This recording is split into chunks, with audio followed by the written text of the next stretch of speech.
What's up? This is your boy Mustache Dave here, and this is After Hours with Mustache Dave, joined this evening with my main man, Scurry. How's it going, man? How's it going? So, it's going good, man. How are you? I'm doing great, man. I'm loving your jacket. I'm loving your setup you got going on. That bush is looking great. Just make sure you water it. Oh, I know, right? I mean, you gotta keep it alive somehow.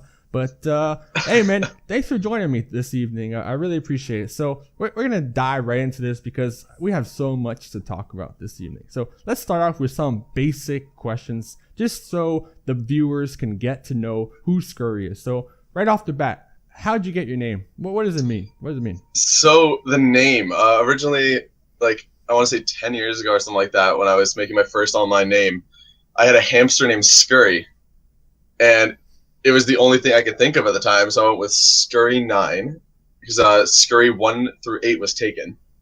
And then just went with I put original at the end, and then over the years it's been getting cut and cut down, and this is actually the first game I've gone by Scurry. Or like just Scurry. So what you just told me you're named after a hamster? Pretty much, yeah. All right. Hey, I like Scurry. It sounds cool. Scurry. Hopefully, people don't call you Scurry the hamster after you told me that. But it definitely will. But it's fine. Scurry the hamster. You heard it here first. So, give us a brief background on your gaming history and maybe just you as a whole, as competitive sports. We're kind of talking about that, and just lay it on me, man. Sure, yeah. So I guess I started playing, my first PC game was League of Legends, and I played that for the past 4 years. And then a few months ago, I became unemployed, and I was like, you know what? I really want to try getting into the esports scene. And I'm like, I can either try League, which will never happen, or I can do PUBG. And I just pursued PUBG. I played it every day. You started grinding, and then eventually here I am. Here you are, and yeah, like I mentioned. So your main background, so League of Legends, I love that game too. I play it too, and PUBG, both great games, obviously, right? But you said something about your competitive sports. Now, I'm sure there's a lot of people kind of in the same situation as you that used to play, football, all that type of stuff, maybe in high school, maybe in college, and now they're going on with the scene of esports. So how's that transition on? Are they kind of the same? Or are they completely different? I mean, they both have sports in it, right? They both have the name sports, so. Yeah, so it's actually a huge difference. So I used to play nationally for soccer. I played for Uruguay, actually, the country, for a little while. Yeah, and then it's just completely different. It's like, so now in PUBG, I can make my own schedule. I can practice whenever I get on, stuff like that. But when I was playing soccer, it was you wake up, you go to boot camp, you have trainers, like one-on-one trainers, stuff like that, and it's just brutal. It's your only thing. It kind of just takes over your life. But with PUBG, I find like I can find time to go out, make time, and spend time with friends. But now it's really, back then it was really tough. All right, and you mentioned something before we got into this, man. I asked you. You got to point it out there. We see it in your background just a little bit. What is that back there? Those medals, man. Those medals. Oh, the medals. Yeah. So back there's actually, I was a city champion for table tennis for 2 years. Came second my third year. And then the fourth year, we had a lacrosse team at our high school for the first time ever. And lacrosse was my sport at the time. So we played that, and we actually won cities our first year. Nice. So, yeah, it was crazy at the time. Man, all the sports. Yeah. This guy's Scurry, the sports man. All right. And, before we move on, do you have any pre-game kind of exercise? I mean, because in soccer, obviously you had all the exercise and all that warm-ups. Do you have a Scurry warm-up before you actually log on to those computers right behind you and start clicking away? I mean, just to get you in that mental focus. You know what I'm saying? As bad as it sounds, I listen to Fight Song by Rachel Platten. That's actually what I do before a tournament or something. I'll have that song going. It sounds weird, but I was at a dodgeball tournament, so I also play dodgeball in that competitively right now. I tried out for Team Canada the past 2 years. Oh wow! And yeah, so before the tournament, our whole team would just blast Fight Song, and ever since it's just kind of been my warm up for everything. All right. It just kind of puts me in a good mood. Yeah. That's good. That's good. By song, that's Scurry's warm up right here. So yeah, I'll have to try that. I'll have to try. Great warm up. Yeah, I'll have to try that. I listened to I think it's what is it? Technotronic Pump Up the Jam. Pump Up the Jam. Yeah. I know that song. Yeah, that's my jam. Now you have a DreamHack jacket on. How'd you get that, man? Yes. Did you steal that or what? Because I was looking at Twitter. No. Twitter. What's up with so this we got our tickets. They actually came with it. If you got a BYOC premium ticket, you got the DreamHack sweater. And it's my favorite sweater. It's actually really well made, so I'm happy with it. So it was to be more specific, you went to DreamHack Denver, right? Yes, DreamHack Denver, yeah. And that was this past weekend. This past weekend, it was a LAN event. Mm-hmm. So besides doing the recreational stuff over there, how's a LAN event, a PUBG LAN event? How does it differ from the online competitions like Awesome and PUBG Online? Like, is it completely different, or are they pretty similar? I mean, what's the difference? So I mean, obviously the competition wasn't as great since it was mainly locals and people that like around Denver that kind of just brought their computers and competed. Mm-hmm. Obviously there was Onslaught that were there, and they won, so congratulations to them. No. Yeah, it was just completely different. Like the servers even felt different because everyone's on the same connection. It felt really, really crisp. FPS was always decent. Like you don't get those insane FPS drops like you do in PUBG Online or Awesome or stuff like that. And the overall environment, though, it was amazing. It was just such a great atmosphere, and you feel like there's a surge of adrenaline in you as soon as you start playing. So you definitely recommend anyone out there watching to, if they could and had the opportunity to check out a LAN event, to definitely try it out then, huh? Oh, 100%. 100%. And it's so much fun, like, to talk to the players afterwards that you just competed, like, face-to-face. Yeah.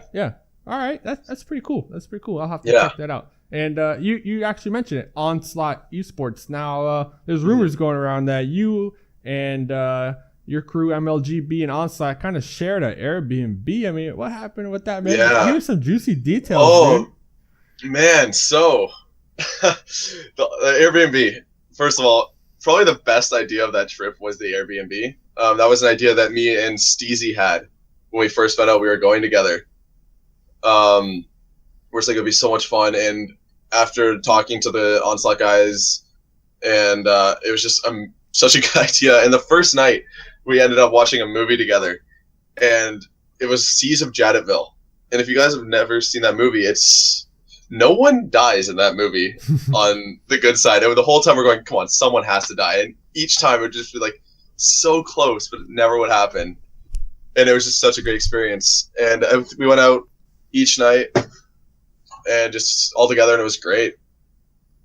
Anything else though? I mean, were you guys like getting wasted? Oh yeah, what was going on, man? Oh People man, jumping off the roof. I mean, no, nothing happened. We're all sober. We had apple juice. It was great. All right. Actually, 17 came in from White Temp Fate. Came in so clutch. This guy was the real MVP for us the entire weekend. Like he picked me up from the airport. He gave us a lift to where we need to pick up our computers from. He pretty much did everything for us. It was so nice of him. Nice. Yeah, so we ended up going out with him and the rest of the Onslaught guys, and we got really, so we went back to the Airbnb after a night out, and we're all just sitting there, and Tuna Can fell asleep on the couch. And me and Counterculture, Sam, as I like to call him, him and I were just looking at each other like, how many books can we stack on top of this guy? So we found all the books we could in the Airbnb and just made a wall starting from head to toe. And he didn't wake up. It was great. You put books on top of him while he was sleeping. Yeah, we just kind of stacked him up on there. We were going to go until he woke up, but he just never did, so we just kept on going. So did you guys just like kind of give up after a while and just left the books there? I mean, what happened? Yeah, no, we ran out of books. So I put a kettle on top. That was the finishing touch, was the kettle. Because at that point, I was worried if it fell onto the hardwood floor, what would happen. Oh, that's so nice of you, man. Put the kettle on top because you're worried. All right, that's nice. Yeah. Put it on top of him. Call it a day. So in 17, I assume he brought his bandages, right? Healing up in the blue. Oh, just joking. But But we're gonna throw it to a quick break, quick commercial break. Getting to know this guy Scurry over here. We'll be right back on Mustache Dave with After Hours Mustache Dave. Be right back.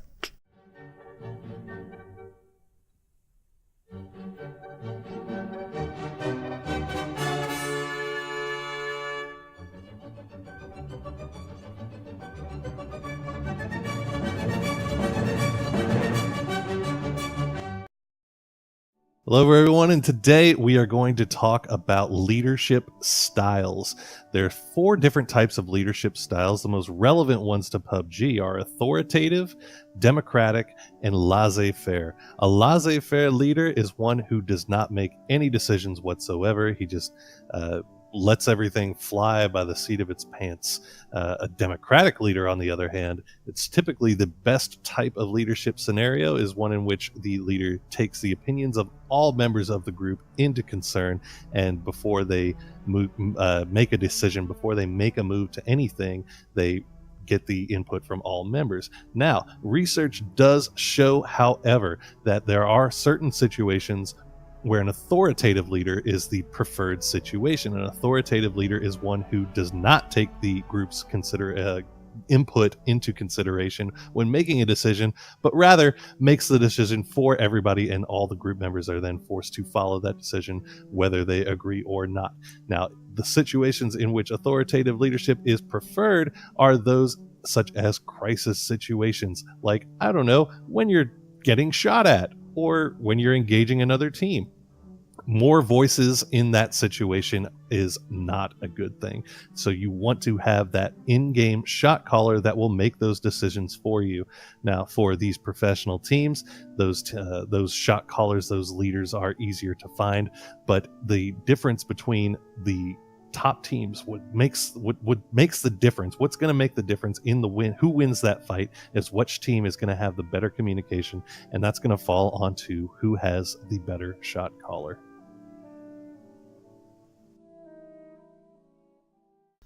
What's up? It's your man Mustache Dave here. I'm joined this evening with Scurry. Now we're going to get into some complex questions here that people out there, they just want to know. They want to know. We have to keep them informed. So I want to get your opinion, Scurry. All right, on this meta that we're going into that we've been seeing a lot of lately. And it's concerning compounds versus deflates. Now, I know you have some strong opinions on this, so let me hear them, man. Yeah, so I remember early Season 2 buildings were the way to go, but recently, just going into any sort of bowl or hill has just been ridiculously strong. In my opinion, I'd rather have a strong deflate than a good compound. It's not like some players might have a different opinion, but for me, it's just I feel so much more comfortable playing outside and open and being able just to leave and escaping in one way, shape, or form. All right, so off the top of your head, though, what's your favorite deflate on the map? What's your favorite? My favorite, it would have to be just west of Crater. There's a barn compound, and right above that, there's actually 2 little bowls that you can sit in, and I think I've had some of the best games of my life playing in those hills. All right. Wow. Yeah. All right. So that's cool. That's interesting. And I don't know if the craters or not kind of factor into my next question, but if they do, by all means, lay it on me. So if you had to put a play style or a label on your play style, what would that be? Would that just be Scurry, he's always in a crater, or I mean, what's your play style? I play a supporting role. Okay. So I'll play iron sights if I have to. If someone else on my team doesn't have red dot, I just watch my teammates' backs. So while they're all just tunneling on a group of guys, I'll sit there and watch so we don't get flanked. All right, so a supporting role for the most part. Yeah. You kind of, what does that exactly mean? You just kind of sit and watch their backs. I mean, what else? What goes into being the supporting role? So having the least on the team, essentially. Also, I'll carry a ton of grenades on me, ton of smokes, making sure, I'll typically only have 2 to 3 clips of shots just so I can give that all to my team.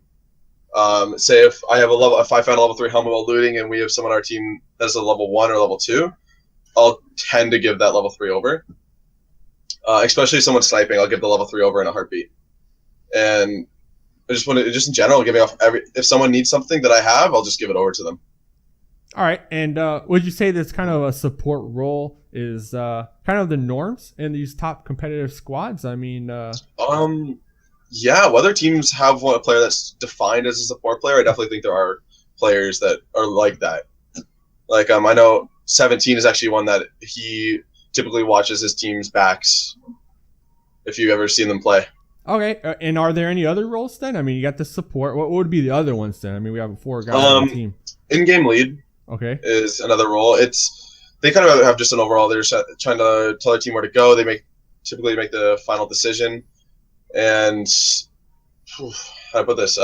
Sometimes they'll micromanage their teammates, like, hey, you need to go here and watch this, and stuff like that.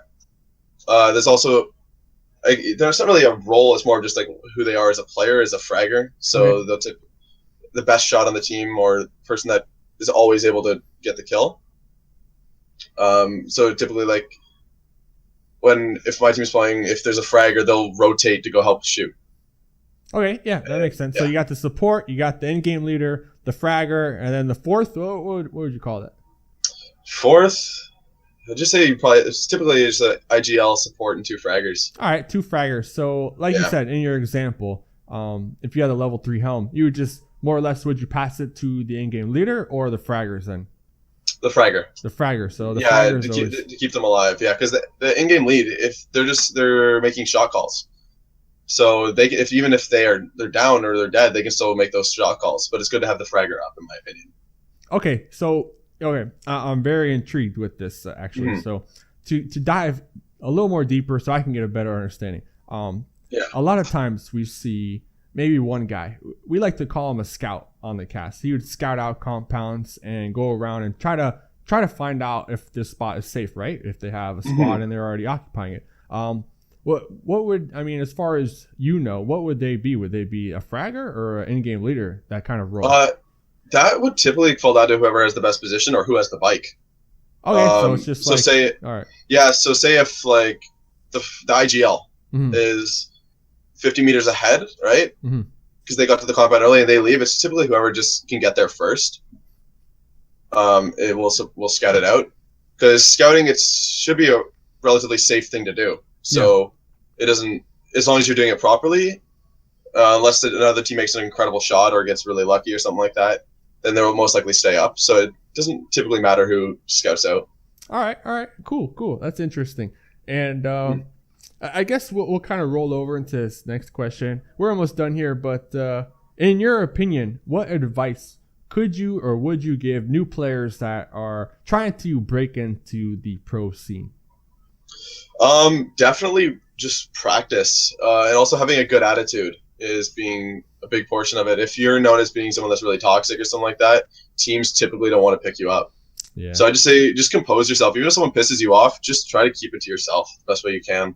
Don't try to burn too many bridges, because from my experience, having a lot of connections is very helpful in terms of a lot of things. So if you want to go far, I'd recommend just keep your cool, try not to be toxic, and just keep at it. It's a grind. It definitely is a grind.